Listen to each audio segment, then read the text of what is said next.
Welcome, fellow Biafrans, lovers of freedom across the world. I welcome you to this amazing platform. Thank you so much for joining me on today's program, and I wish you a very happy new year.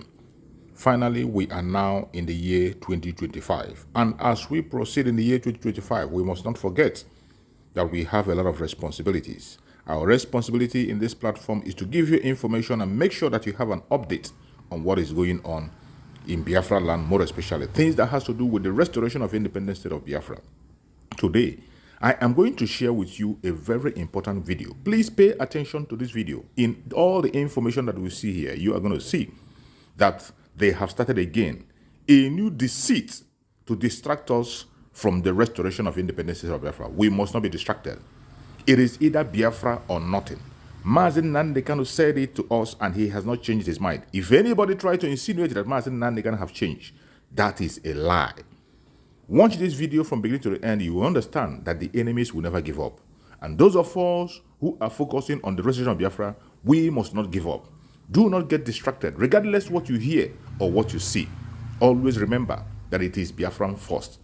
All eyes must be on the rising sun. Every eye must be on the rising sun. Do not allow yourself to be carried away with things that are happening around you. The restoration of independent state of Biafra is one thing that we must focus on. We have the United States of Biafra now. Let's watch. Your ex-handle yesterday. So he said the client had opposed the federal government's bid to reopen the trial and insisted that the trial judge, Justice Njoku, herself from the case. Quoting him, he says, our position is based on the fact that Justice Njoku entered and enrolled an order recusing herself, attempting to mislead the court, insisting that Kanu no longer has a case before Justice Njoku. We could go on and on. Newly elected faction statement he personally signed today, Wednesday, Uminazu said, I stand resolutely prepared to exchange my freedom, my liberty, and if need be, my very life in pursuit of the release of our brother, Mazi Nnamdi. Is Prince Francis. Thank you so much for obliging me. Good evening, sir. All right, so, IPOB, did I say IPOB? Ohaneze Ndibo is saying that every weekend now, would be having prayer. In fact, we shall consecrate the last weekends of each month. So every last weekend of the month now will be for prayer, supplication, and ordinances to put forth. Should focus on is not about prayer. The Igbos have prayed enough. The entire country has prayed enough. He should focus on saying, I would stop the sit-at-home menace in the southeast. Yes, that is the first thing any sensible and reasonable leader of the Igbo race should be worried about. It's not about declaring prayer and all of that and fasting, no. If you stop the sit, then we'll know that we're making progress.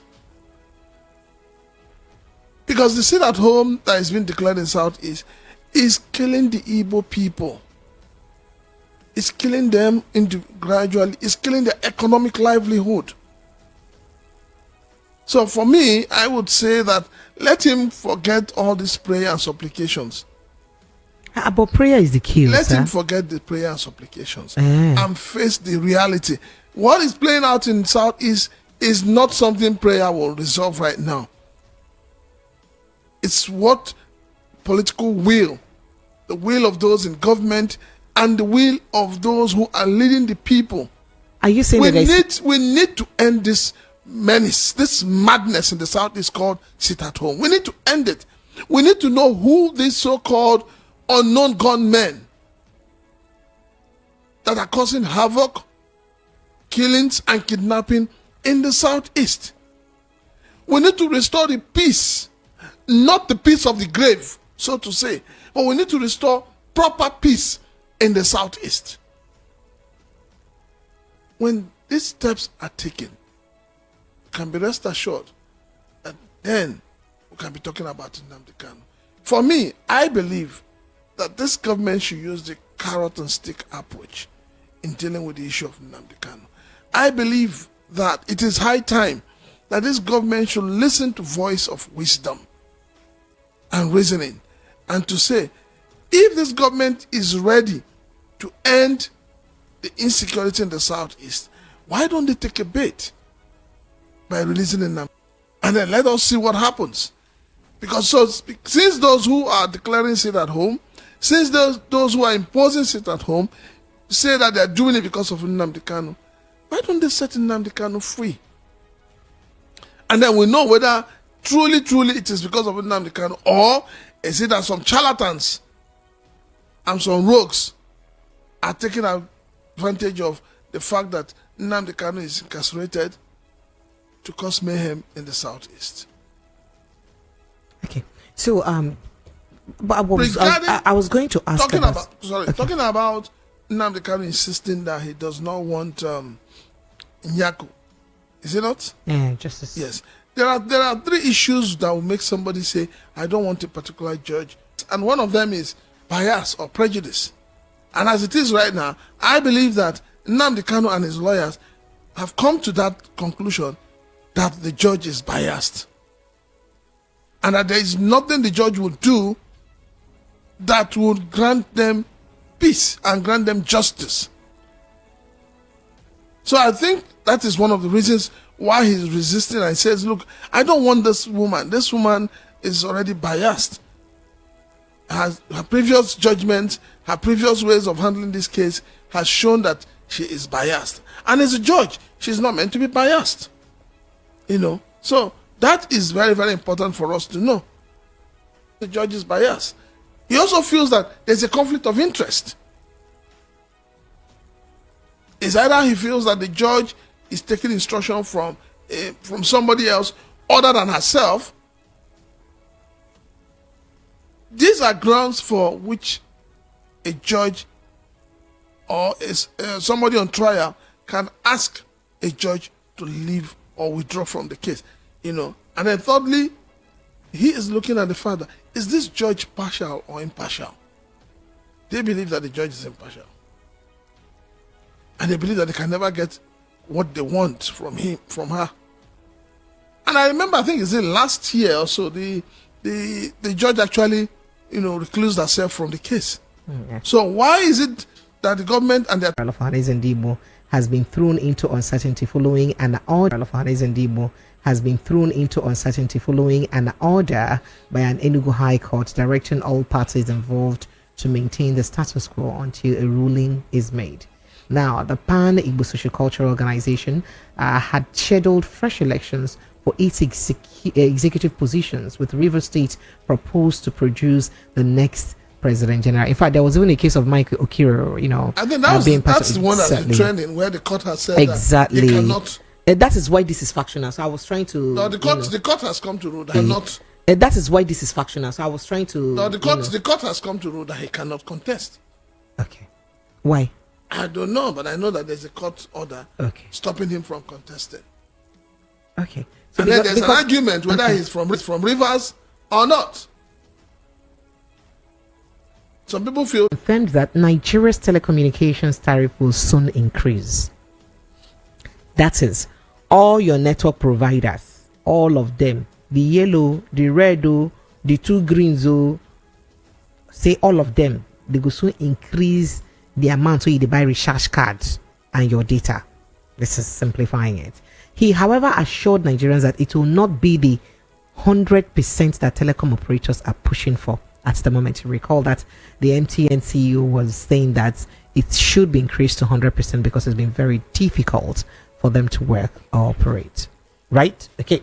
So Tijani disclosed this at the end of stakeholders meeting with mobile network operators, MNOs, today Wednesday in Abuja.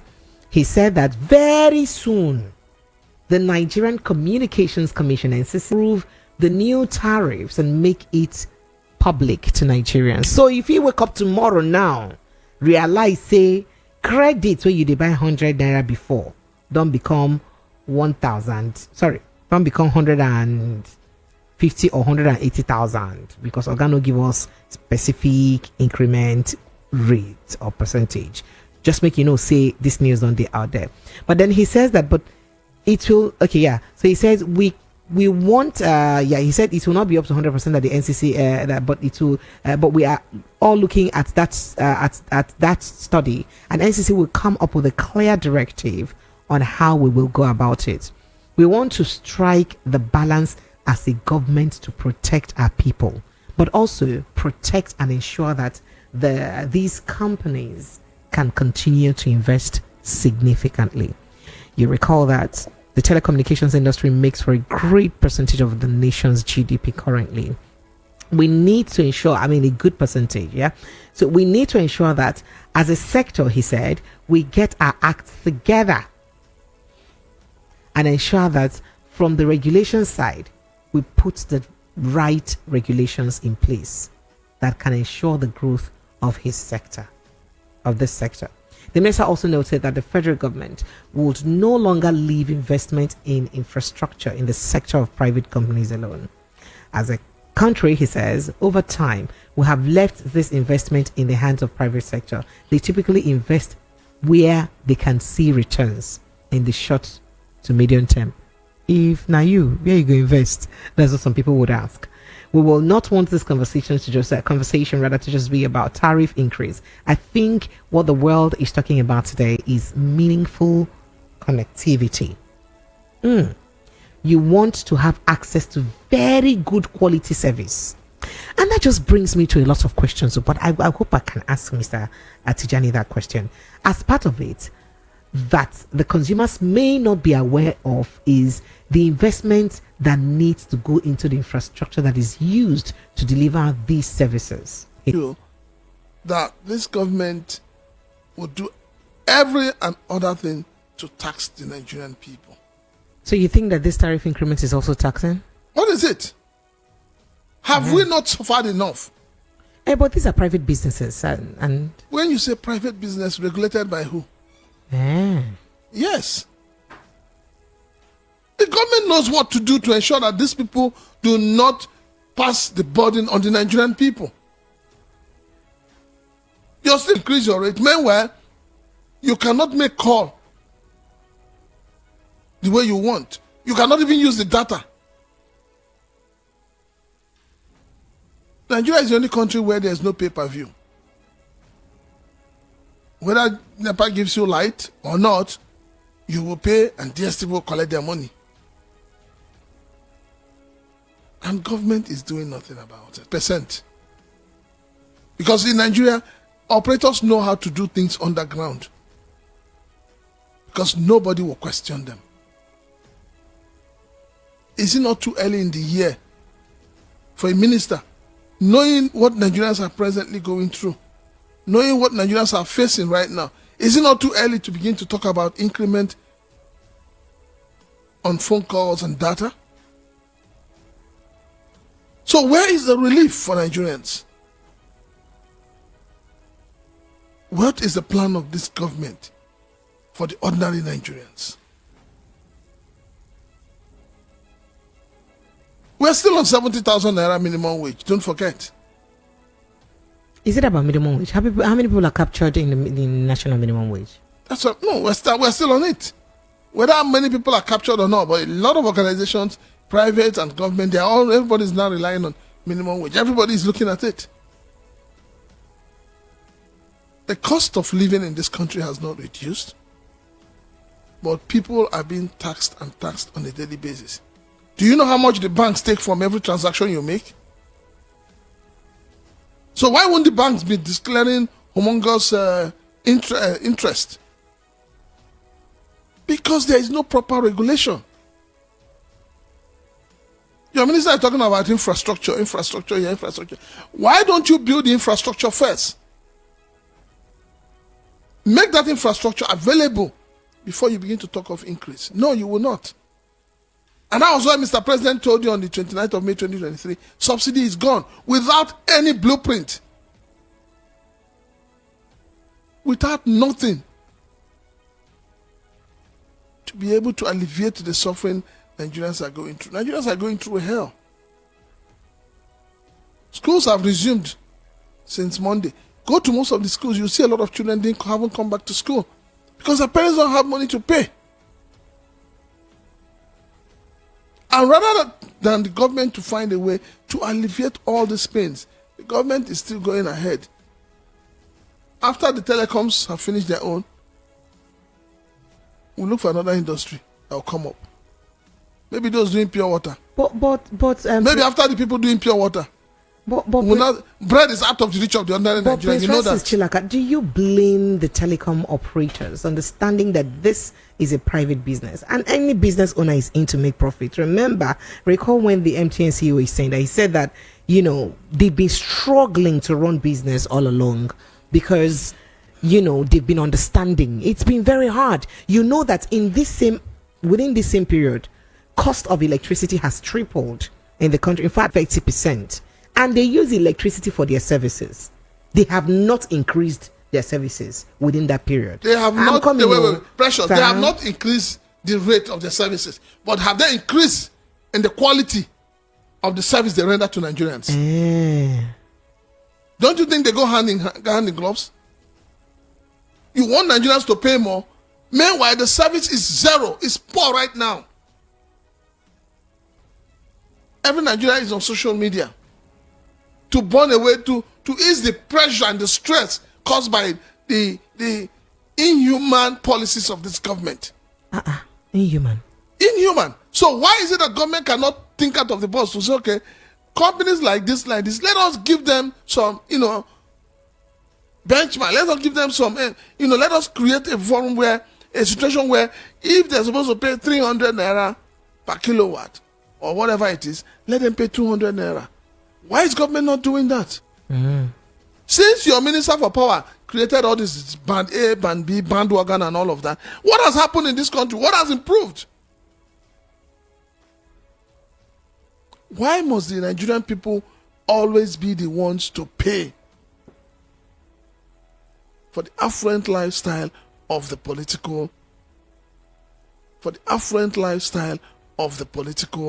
leaders and the bourgeois? It's a private business when you make responsibility for such call drops. When do you think a government will begin to hold service providers accountable for such lapses in their services? How would they hold them accountable when it is still those in government that are behind this increase? Because at the end of the day, somebody's going to benefit from this increase. That is the truth. And that is why when he talked about infrastructure, and I said, why not build the infrastructure? And then you begin to talk of increase. Why don't you build the infrastructure? But it is money that we use and build it now. So they must tax the people to build it. All right, so moving on to another conversation. So the federal government has described the criticisms of its continued relationship with France as insulting, short-sighted, myopic, and against Nigerians' national interest. How dare you people insult the relationship Nigeria is trying to develop with France? That is insulting to the country. And in fact, it's myopic. So the Minister of Foreign Affairs, Yusuf Tuga, disclosed during an interview on Arise Television today, Wednesday, amid breakage of relationships with France by Niger Republic, Burkina Faso, and Mali over rising insecurity. Thank you so much for watching the program. I appreciate you for your patience to watch from beginning to end. I hope you have learned a lot from this very program that I just played, this video. Please like and share the video. Share to all platforms. After sharing the video, now you can go to the comment section and put down your comments. Whatever suggestions, contributions you have to make, what you think about the video I just played, go to the comment section and put your comment. I will go through the comment section, and I bet you I am learning a lot from there, and you can equally learn from there. Let us share our experience on that comment section. Thank you so much, and stay blessed. Don't forget to share, and Njoku will continue to bless you as you share. Biafra government, peace, progress, unity, and equity. We move. Airborne.